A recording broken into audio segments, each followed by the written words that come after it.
I'm Dr. Meg, and today I'm going to tell you about the 4 different kinds of college application deadlines.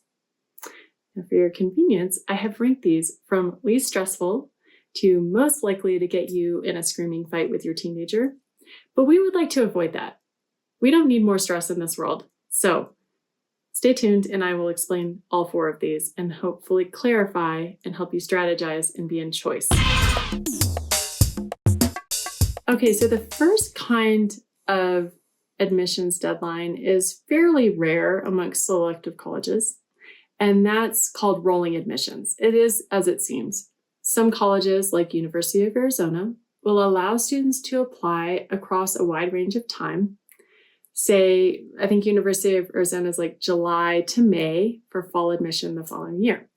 So this is great to know about for 2 reasons. The first is that if a student likes a school that offers this, they can apply early. They can theoretically be accepted early, and then they don't need to apply anywhere they like less. So that can save some time. The other good reason to know about rolling admissions is if your student is falling behind, and maybe as a parent, you're not sure how much to pressure them as you see these deadlines looming. Well, if they miss some of those regular decision deadlines in, say, January, they can still get into a good school and they might thrive there, or they can transfer the next year. So there are a lot of options. So the second kind of deadline didn't really used to have a name. Back in the day, if you applied in the 90s, as I did, a student would just pick a bunch of schools, apply around January 1st, hear back in the spring, and then make their decision, choose the one place they would attend based on, where they were accepted and what kind of scholarships they were given and where they put on a wait list somewhere, that kind of thing. It was remember when you either got a big envelope or a small envelope? That's called regular decision now. It's done online, but it's basically the same idea. And the most important thing you need to know about it is that it is non-binding, which means that a student, if they're accepted to a school, is not required to attend. Now, this will become important in a sec. Okay, so the third kind of admissions deadline is early action. Now, that has increased the stress because it's earlier. And if you know teenagers, earlier is going to be more challenging, especially if they're, say, in the most busy semester of their entire lives, fall of senior year. If we're moving the deadlines from, say, January 1st, like regular decision, up to November 1st, that's significant. So why would a student apply early action? Well, 2 reasons.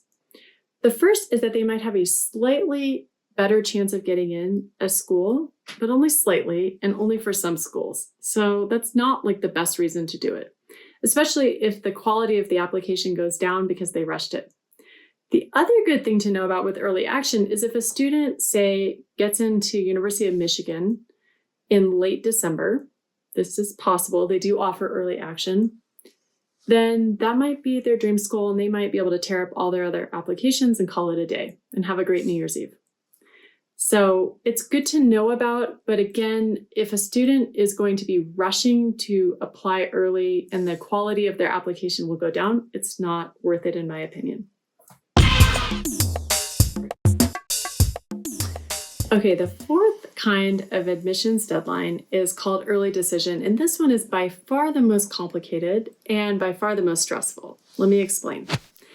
Now, the first part of it is that it's early. Usually the deadlines for early decision are around November 1st. Confusingly, there's also something called early decision 2, which is later, but for our purposes today, let's just assume it's early and then there's decision. Decision means it's binding.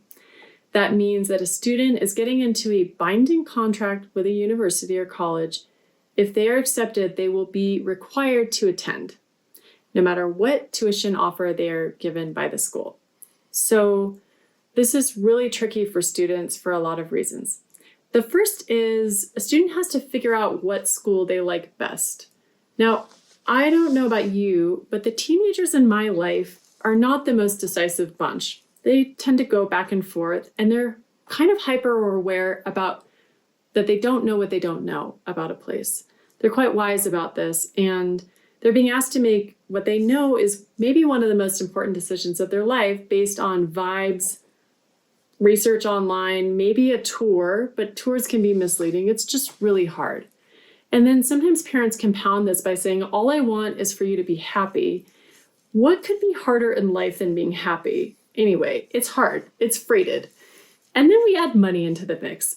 So the money part is really hard too, because a student is basically agreeing to pay whatever tuition the school offers them. Now, they might be able to bargain a little bit, but they might be signing up for about $500,000, maybe a little bit less.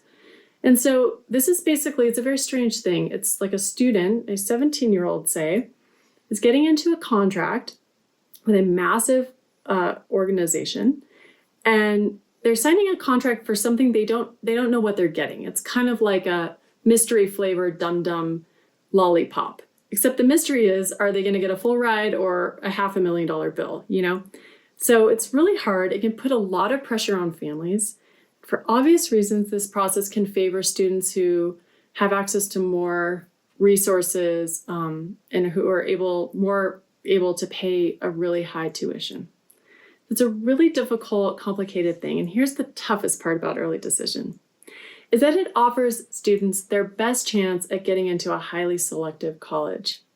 So the admissions rates for Brown are like 3% these days, but for early decision, they're much higher. So if a student has their heart set on a school like that, this is going to be the best way to get in. This is going to be their best shot. It might be their only shot, really. Early decision is probably the number one reason college admissions these days is so complex and stressful for families. Okay, so there you go. That's the 4 different kinds, the main kinds of college admission deadlines. There's actually a 5th, very rare and weird one called restrictive early action that I'm going to spare you today. If this video was helpful to you, please make sure to subscribe to my YouTube channel and like this video, and make sure to sign up for my free guide, my top 10 tips for massively reducing stress in the college admissions process. Thanks so much. This is Dr. Meg. See you next time.